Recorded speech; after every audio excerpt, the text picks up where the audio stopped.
many Dodge Rams do you see driving around India? I mean, not many, I bet. Conservative media is in all-out panic mode as Trump's tariffs tear a massive hole in the American consumer's pocket. Everyone from the current Secretary of Commerce to the angry Muppet Maria Bartiromo is trying to justify the massive price hikes that are seen immediately after Trump's tariffs take effect. We've all seen at this point that Donald doesn't understand what tariffs are, nor does he understand the effects of them. But what should be concerning to all of us is that the current Secretary of Commerce, this man, Howard Lutnick, the billionaire, doesn't understand what inflation is or how it works. Here he is trying to convince the American people that implementing a 25% blanket tariff on both our biggest partners isn't going to be inflationary. I mean, how much pain are we going to be willing to take in inflation if all of a sudden they hit us right back? Remember, so you made one comment. So inflation comes from a government printing more money. Some prices can rise. This bottle of water. It can't happen at all. No, from tariffs do not create inflation. Printing money creates inflation. You have a balanced budget, there can't be inflation. It doesn't mean one product could be more expensive and one product could be less expensive. But China, I'll give you an example. China has the highest tariffs in the world. In the world. Everything gets tariffed in China, and they don't have inflation. In fact, they have deflation.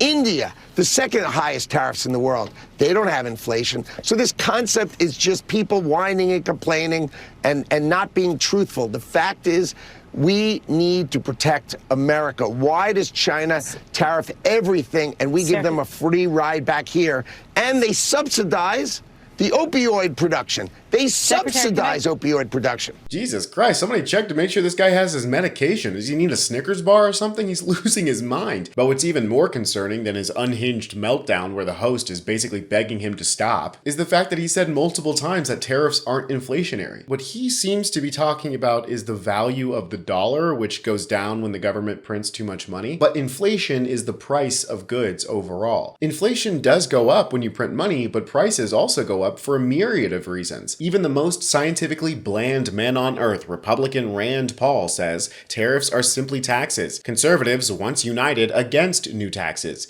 Taxing trade will mean less trade and higher prices. That's exactly it. Unlike printing money, which has no effect on supply or demand, tariffs have a massive effect on the supply of goods, generally leading to less supply. And Trump's dumbass thinks that means good things for American manufacturers. Well, good things for American manufacturers means that prices go up because the supply of foreign goods has been reduced. Less supply, more demand, higher prices. That's inflation. And of course, he was proven wrong immediately by none other than Maria Bartiromo. Fox News, in their infinite wisdom, showed the price of trucks going up immediately after Trump's tariffs. This Dodge Ram truck, $80,000, instantly became $100,000. Hilariously, they go on to interview this man who owns a car dealership, who points out how immediately prices are going to change by, you guessed it, 25%. Because why else would people importing the cars foot the bill for that extra 25%? They're going to pass that straight down to the consumer. But what's hilarious about this is that they didn't seem to think that this was going to happen immediately. So when this man explains to the Fox viewers how prices are going to go up pretty much across the board, Maria Bartiromo blows her top. This is kind of a long clip, but I just want to play the whole thing for you guys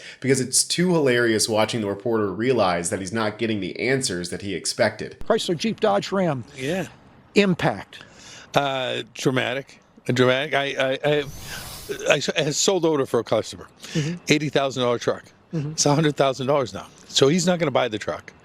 It's going to sit on my lot at the higher interest rates we're paying right now for floor plan, and nobody's going to buy the truck because it just had a $20,000 price increase. Right.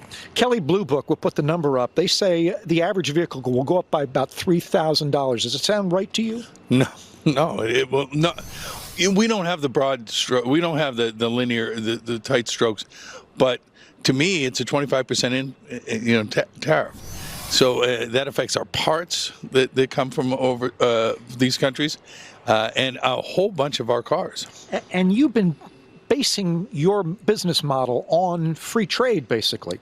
This is what the American Automakers Policy Council says, Maria, in response to this. They say our American automakers invested billions in the U.S. to meet the requirements of the current free trade agreement. They shouldn't have their competitiveness undermined by tariffs that'll raise the cost of building vehicles in the U.S. and stymie investment in the American workforce while competitors from the outside of North America benefit. The German, there's no tariff on the German cars coming in now. No, they're Japanese. They're going to be okay. But think about it. We built our business around that. The OEMs built their business around that, and now it changes on a dime.